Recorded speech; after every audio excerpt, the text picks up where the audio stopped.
सभी शिक्षक साथियों को नमस्कार।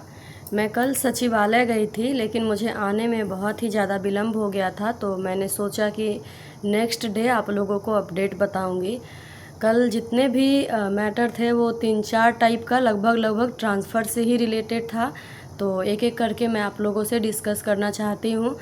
एक मैम थी जो कि बांका से आई थी, और उनका कहना था कि जो मेरे म्यूचुअल साथी ने मुझे गलत इन्फॉर्मेशन दिया, मुझे गुमराह किया गया। तो अब मैं चाहती हूँ कि मुझे वापस से नॉर्मल ट्रांसफ़र में 3 ज़िला चुनने का ऑप्शन दिया जाए। चूँकि उनका जो स्कूल था वो रूट पे भी नहीं था और वो शायद देख नहीं पाई थी, तो इसके आंसर में बोला गया कि आप ये कमांड कंट्रोल रूम है, वहाँ पे जा कर के अपनी इशू को बताइए, तो और एक रिटन आवेदन भी दीजिए, तो वहाँ से आपका बात जो है वो सॉर्ट आउट किया जाएगा। एक मैम थी जो कि समस्तीपुर ज़िले में पोस्टेड है और उन्हें बांका डिस्ट्रिक्ट काफ़ी पहले अलॉट हुआ था, लेकिन अभी तक उन्हें स्कूल नहीं मिला था। तो वो परेशान थी कि अब उन्हें क्या वापस आवेदन करना होगा या फिर उन्हें बक्सर में डायरेक्ट स्कूल मिलेगा। तो शायद उन्हें भी अब वापस आवेदन करना होगा और 3 ज़िले का विकल्प देना होगा। टीआरई 3 के शिक्षक साथी परेशान हैं, उन्हें लगता है कि हम लोग उनके बारे में बात नहीं उठाते हैं। तो आप लोग एक बात समझिए कि आप लोग सब लोग एक ही परिवार के हिस्सा हैं, और हमारे बहुत सारे फ्रेंड लोग हैं जो कि टीआरई 3 में सेलेक्ट हुए हैं। क्या उन लोगों के लिए हम आवाज़ नहीं उठाएंगे? हम लोग भी कल गए हैं और सोचे कि इलेक्शन का टाइम है और गवर्नमेंट जो है वो थोड़ा सॉफ्ट है, तो हम लोग भी आप लोग के लिए बात किए हैं कि जिस तरह से म्यूचुअल में उन्हें मौका मिला, इसी तरह से नॉर्मल ट्रांसफ़र में भी टीआरई 3 के शिक्षक साथी को 3 ज़िला चुनने का विकल्प दिया जाए। तो विभाग का कहना हुआ कि हाँ, ये मैटर हमारे संज्ञान में है और होप्स हो कि कुछ पॉजिटिव आउटपुट निकल के आए।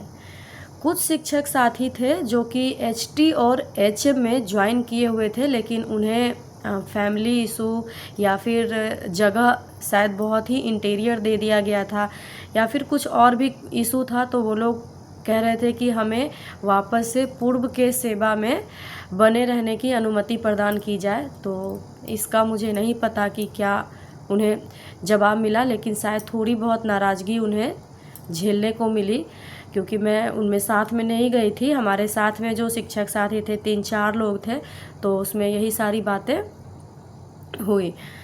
उसके बाद हम लोग टीआरई 4 के शिक्षक साथी का कल प्रोटेस्ट था, तो हमने पूछा कि ये जो टीआरई 4 है ये ऐसे ही मीडिया में केवल हल्ला हंगामा चल रहा है या फिर ये सही में आने वाला है, क्योंकि अभी तक तो एसटीईटी का नोटिफिकेशन भी नहीं आया है, और ये तय समय सीमा जो है उसी में हो जाएगा या फिर ये आगे बढ़ेगा। तो इस पर जो आउटपुट मिला है कि नहीं ये तो होगा, और ऐसा बात नहीं है, गवर्नमेंट की भी इच्छा है और टीआरई 4 जो है वो टाइम पे ही होगा। थोड़ा बहुत अगर 1-2 दिन आगे पीछे फॉर्म में हो जाए तो वो कोई बहुत बड़ा इशू नहीं है।